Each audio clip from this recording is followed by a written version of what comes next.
देखिए आज आप सबको एशियन हिस्ट्री ऑफ इंडिया प्राचीन भारत का इतिहास लगभग हमारा समाप्त हो गया। जितना था बता भी दिए थे, हम बता भी दिए हैं। और आज हम आप सबको हिंदी पढ़ाएंगे। हिंदी में सबसे पहला चैप्टर चालू करते हैं संधि, जो यूपीएसआई में आने की संभावना है। हिंदी से भी 40 क्वेश्चन आते हैं। और तो वही आज हिंदी में जो है संधि पढ़ाएंगे। तो संधि किसे कहते हैं, सबसे पहले ये मालूम होना चाहिए। दो शब्दों के मेल को, जब दो शब्द मिलते हैं और उसमें जो विकार उत्पन्न हो, दो शब्दों के मेल से जो एक नया अर्थ निकले, उसमें जो नया विकार उत्पन्न होता है उसे क्या कहते हैं, संधि कहते हैं। संधि कितने प्रकार के होते हैं? संधि हमारे 3 प्रकार के होते हैं। संधि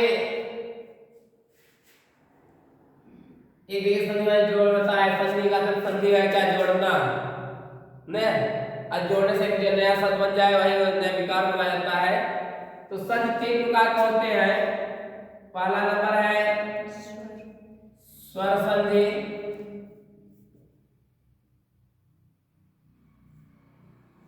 दूसरे नंबर पर आता है व्यंजन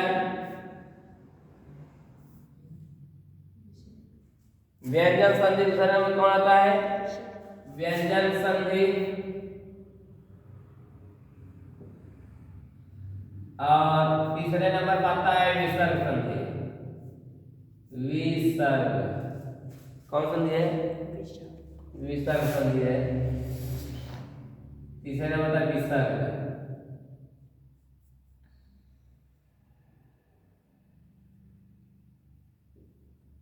देखिए संधि 3 प्रकार के, स्वर संधि, व्यंजन संधि और विसर्ग संधि।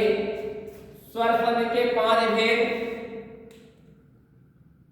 स्वर संधि के इनके 5 पुत्र हुए। पहले संधि के 3 पुत्र थे, स्वर संधि, व्यंजन संधि, विसर्ग संधि। स्वर संधि के 5 पुत्र कौन कौन से? देखिए सबसे पहले दीर्घ संधि है। दीर्घ सबसे पहला पुत्र दीर्घ संधि है। और दिखाते रहे हैं। और दूसरा है गुण संधि। दूसरा है गुण संधि।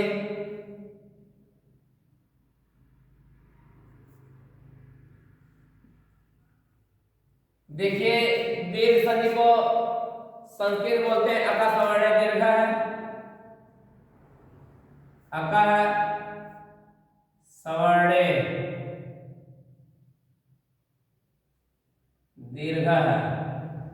गुण संधि को बोलते हैं आदि गुण है। आदि गुण है। दीर्घ संधि हो गया, गुण संधि हो गया। उसके बाद वृद्ध संधि आया। वृद्ध संधि, वृद्धि का संस्कृत वृद्धो रेचि।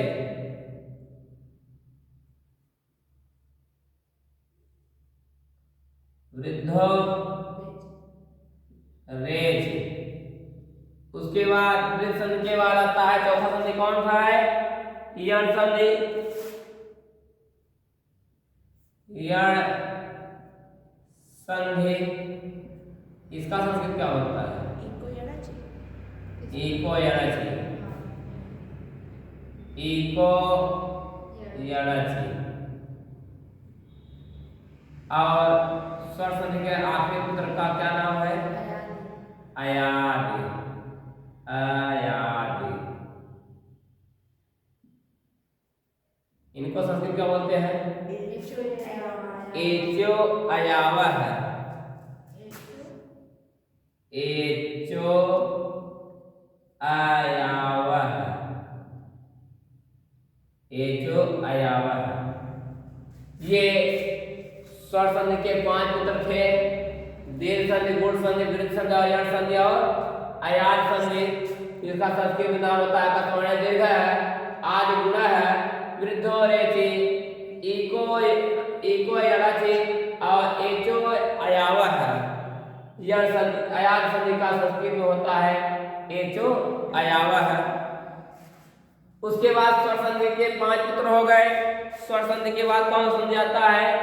व्यंजन संधि आता है। व्यंजन संधि के कितने पुत्र हैं?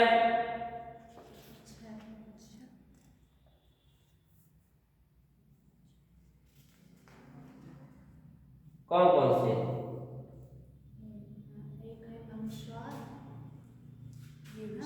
व्यंजन स्वयं बने, आप स्वयं भी है एक तो विसर्ग का होगा।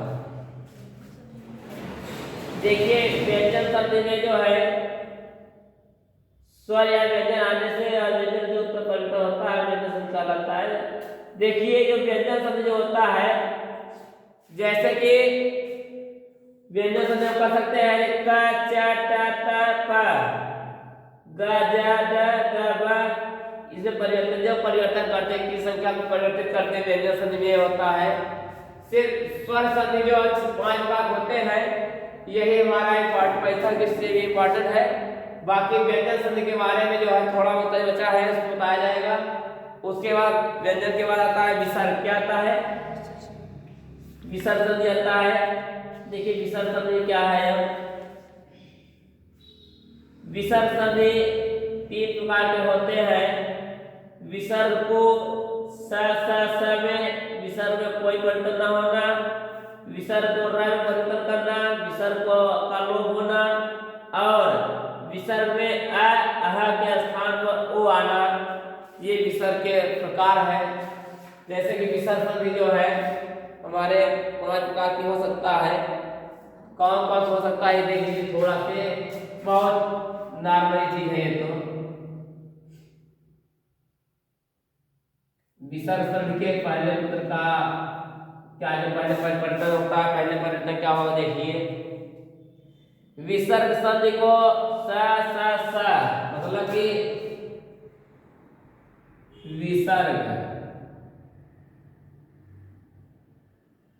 विसर्ग संधि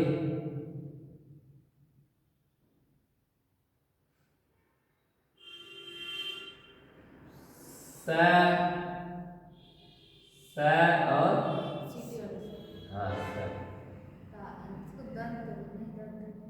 एक टेढ़ पाठ सा है, एक सादा सा है, एक सपोर्ट वाला सा है। हाँ तालब बोलते इसको। और ये देखिए दूसरा है विसर्ग में कोई परिवर्तन ना होना। दूसरा जो विसर्ग होता है उसमें कोई परिवर्तन नहीं होगा। दूसरा क्या है? हाँ विसर्ग में कोई परिवर्तन न होना। और एक तीसरा है हमारा, देखिए बताया जाएगा विसर्ग संधि स का मतलब क्या होता है। विसर्ग में कोई परिवर्तन न होना मतलब कहाँ कोई परिवर्तन नहीं होगा, किस अवस्था में, यही बताया जाएगा। और तीसरा जो है विसर्ग को र में परिवर्तन आना। विसर्ग में र कहाँ पर प्रयोग होगा? विसर्ग में र। और चौथा होगा जो है विसर्ग के में अह के स्थान पर ओ हो जाना। अह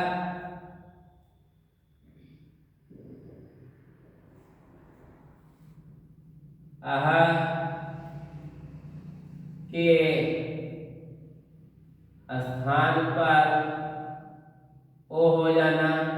कहाँ पर? अह के स्थान पर ओ कहाँ होगा, ये विसर्ग संधि में हम लोग को मालूम चलेगा। और उसके बाद आता है विसर्ग संधि का लोप और पूर्व स्वर दीर्घ। और विसर्ग संधि का लोप और पूर्व स्वर संधि कहाँ होता है? तो विसर्ग संधि का लोप कहाँ होता है ये देखना है। विसर्ग संधि का लोभ और दीर्घ संधि। लोभ है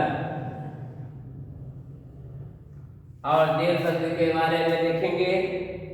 ये रहा हमारा संधि के बारे में पूरा परिचय। अब एक एक संधि बताते चले जाएंगे, जल्दी बताते जा रहे हैं विस्तार से, देखते जाइएगा। तो सबसे पहले क्या आता है? दीर्घ संधि। स्वर संधि में सबसे पहले क्या आता है? दीर्घ संधि।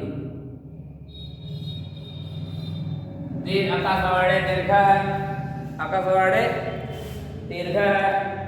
अब देखिए दीर्घ संधि में क्या है। दीर्घ संधि में ये बताया गया है कि यदि ह्रस्व या दीर्घ, यदि ह्रस्व या दीर्घ अ ई उ के पश्चात, यदि ह्रस्व या दीर्घ, यदि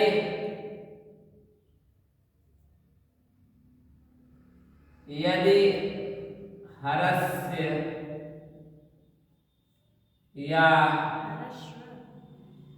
दीर्घ, यदि ह्रस्व या दीर्घ, यदि ह्रस्व या दीर्घ, ह्रस्व या दीर्घ अ ई छोटा या छोटी और छोटा ओ, छोटा या छोटी और छोटा ओ, छोटा या छोटी और छोटा ओ के स्थान पर, छोटा या छोटी छोटा ओ के पश्चात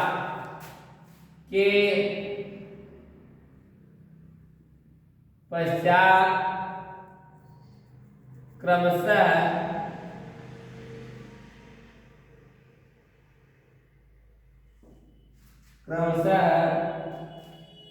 ह्रस्व या दीर्घ, ह्रस्व या दीर्घ, ह्रस्व या दीर्घ, ह्रस्व या दीर्घ, छोटा या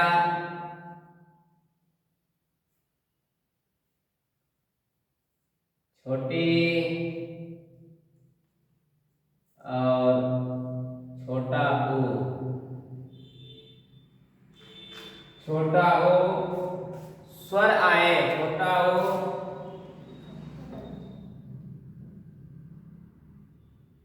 स्वर आए, स्वर आए तो उसके स्थान पर तो उन दोनों के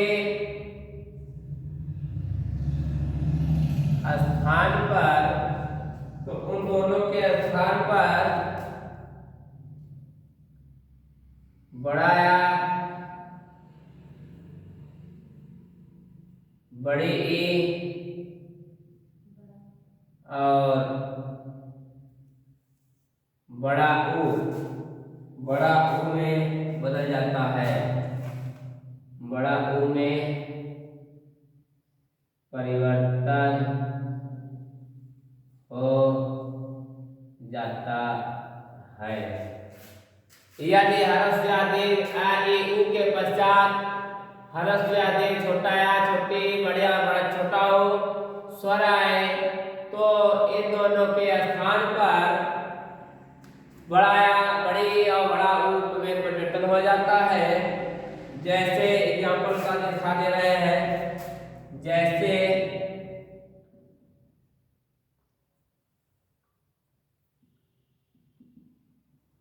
जैसे देखिए, जैसे कह दिया जाए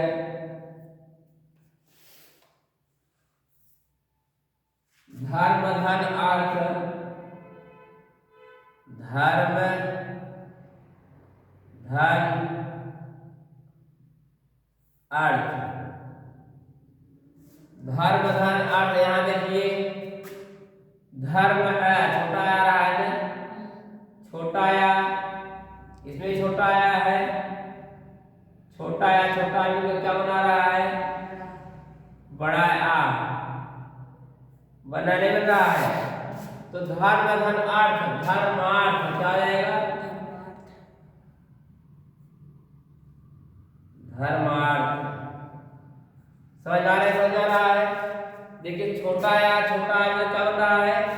बड़ा या में हो रहा है।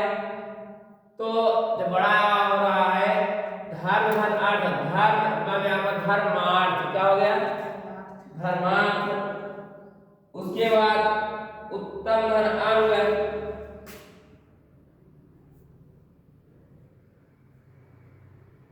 उत्तम धन अंग। देखिए उत्तम आ रहा है छोटा आ रहा है छोटा या प्लस का छोटा या न अंग छोटा आ रहा है तो छोटा या प्लस छोटा या मिलाकर क्या बन रहा है? बड़ा या। तो क्या कहेंगे? उत्तम धन अंग क्या क्या पढ़ेंगे? उत्तमांग। क्या पढ़ेंगे? उत्तमांग। उत्तमांग। अब देखिए इससे छोटा छोटा बन रहा था। अब जैसे छोटा अगर बड़ा आ गया है पूष धन आसन। क्या?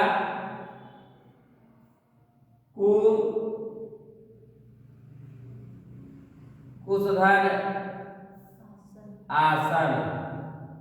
यहाँ देखिएगा देखिए कुश धन आसन कुश कुश आ रहा है छोटा आ रहा है कुश धन आसन बड़ा आ रहा है ना छोटा या और बड़ा आ छोटा या बड़ा या भी क्या बन रहा है? बड़ा आ क्या बनेगा? देखिए छोटा या छोटा या छोटा या बड़ा या छोटा या बड़ा या बड़ा या छोटा या मिलके बड़ा या छोटी छोटी बड़ी छोटी बड़ी मिलके बड़ी बड़ी छोटी बड़ी छोटा हो बड़ा हो छोटा हो बड़ा हो और बड़ा हो छोटा हो बड़ा हो। ठीक ये कोई चेंजिंग बड़े में जाएंगे बड़े होंगे बस ये ठीक है। तो देखिए कुश धन आसन आ धन आ बराबर आ तो क्या हो जाएगा? कुशासन। क्या हो जाएगा? हाँ कुशासन।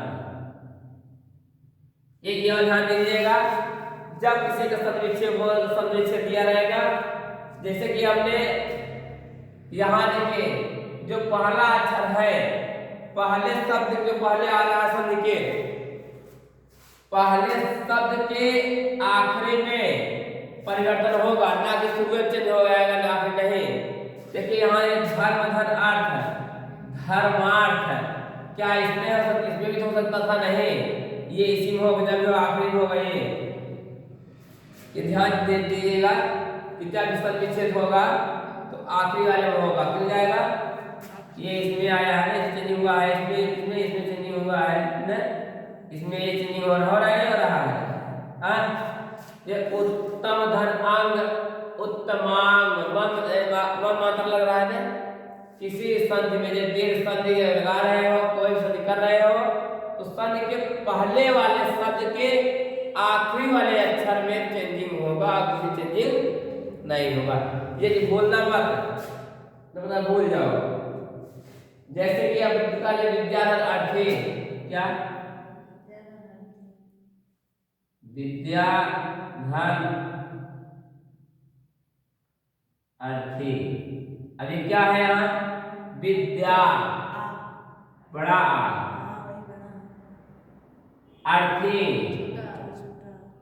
हाँ छोटा बड़ा या छोटा मिला क्या बना बड़ा आ विद्याधन अर्थी का हो गया विद्यार्थी विद्यार्थी क्या हो गया विद्यार्थी। अब जैसे आ जाए कि अतिधन एव क्या आ जाए अति धन एव। आती कौन सा छोटे छोटे न आती धन एव छोटे इन छोटी छोटी लगा है बड़े ए तो क्या कहोगे अतीव। क्या कहोगे अतीव अतीव। इन्हें समझ आ रही है हाँ तो बस करो हल्का सा टच कर दो दीजिए।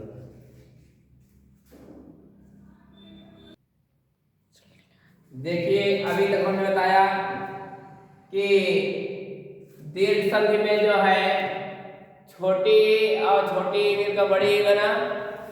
अब जो है दीर्घ संधि में ही स्वर संधि के भाग में जो स्वर संधि का पहला सूत्र था दीर्घ संधि क्या था दीर्घ संधि। दीर्घ संधि में ही अगला उदाहरण जो है एग्जाम्पल जो चलेगा हमारा जैसे कि कविधन एस क्या कविधन एस। यहाँ देखिए कविधन एस मतलब कपी क्या आ रहा है छोटी ई न छोटी ए प्लस क्या है बड़ी छोटी बड़ी मिला करके बड़े का निर्माण किया तो क्या आ जाएगा कपीस कपीस क्या आ जाएगा कपीस। अब जैसे कि महती महती धन इच्छा क्या महती धन इच्छा छोटी बड़ी या छोटी मिलाकर बड़ी हो रहा है तो महत इच्छा क्या आएगा। ये बहुत हार्ड है ध्यान दीजिए भाई हम अलग नहीं हो पाएंगे। महती महती धन इच्छा महती धन इच्छा तो बड़ी प्लस छोटी मिल करके बड़ी का निर्माण किया तो क्या आ जाएगा महती धन इच्छा महती इच्छा क्या महती इच्छा महती इच्छा। उसके बाद क्या आता है बड़ी बड़ी मिलाकर बड़ी बनेगा ना रजनी धन एस रजनी धन एस बड़ी ई प्लस बड़ी ई मिलाकर के बड़ी का निर्माण किया क्या बनेगा रजनीश रजनीश रजनीश ये लक्ष्मी बिटवाना है रजनीश। और देखिए छोटा ऊ मिलाकर क्या बना है बड़ा ऊ जैसे गुरुधन उपदेश बहुत सुंदर गुरुधन उपदेश गुरु बड़ा बना दिया क्या हमने गुरुधन उपदेश गुरु छोटा ऊ प्लस क्या हो गया नहीं छोटा ऊ तो है गुरु छोटा बड़ा जा रहा है गुरुधन उपदेश छोटा ऊ प्लस छोटा ऊ क्या हो गया बड़ा ऊ तो क्या आ जाएगा गुरुपदेश क्या आ जाएगा गुरुपदेश। गुरु कौन मात्रा है छठी मात्रा है ना गुरुपदेश। और अगर आ जाए कि वधुधर उपालंब वधुधर उपालंब हाँ वधुधन उपालंब उपालंब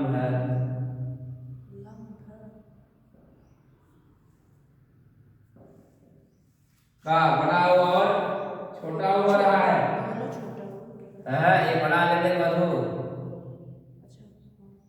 बड़ा हो ये छोटा ओ, बड़ा ओ, छोटा मिला करके बड़ा ओ, तो क्या आ जाएगा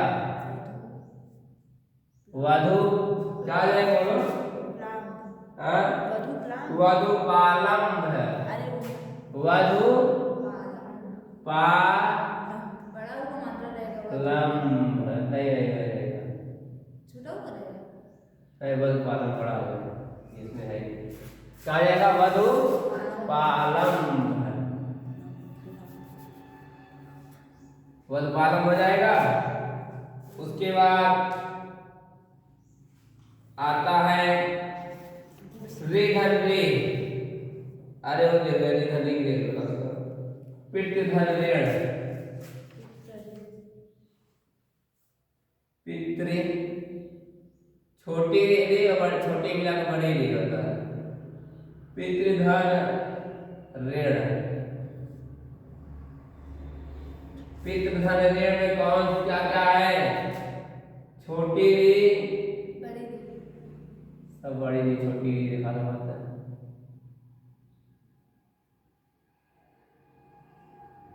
छोटी छोटी मिला कैसे में बड़ी रे कैसे होता है?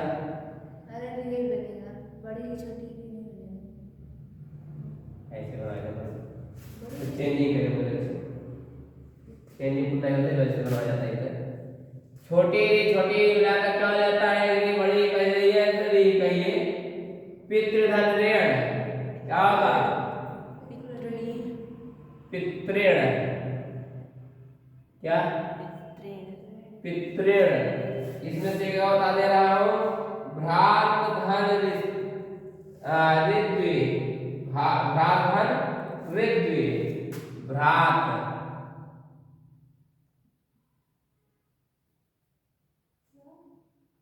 भ्रात भ्रात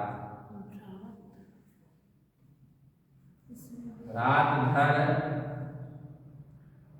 भ्रात धन ऋद्धि ऋद्वी,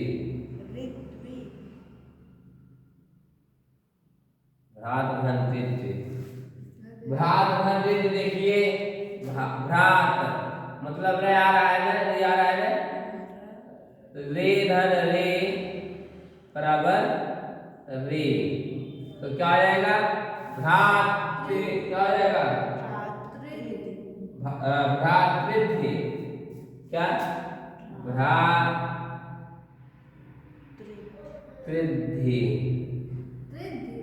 हाँ भ्रातृद्धि, छोटा ही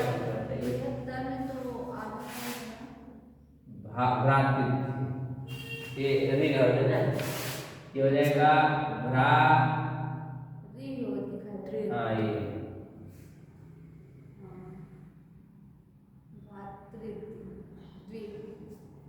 धी है, भ्रातृद्धि, ये हमारा स्वर संधि है, क्या है? हमें कुछ स्वर संधि बता दिए आप सबको। अब कल जो है व्यंजन स्वर संधि का क्या होता है? दीर्घ संधि है ना, ये हमने क्या कहा है सबको? स्वर संधि क्या क्या आते हैं। अब स्वर संधि के बारे में एक अभी तक हम आप सबको स्वर संधि के बारे में बता रहे थे। स्वर संधि के अंतर्गत कौन कौन संधि आता है? जो जितने संधि आते हैं सब संधि के बारे में बता दिया। दीर्घ संधि के बारे में बताया, क्या बताया?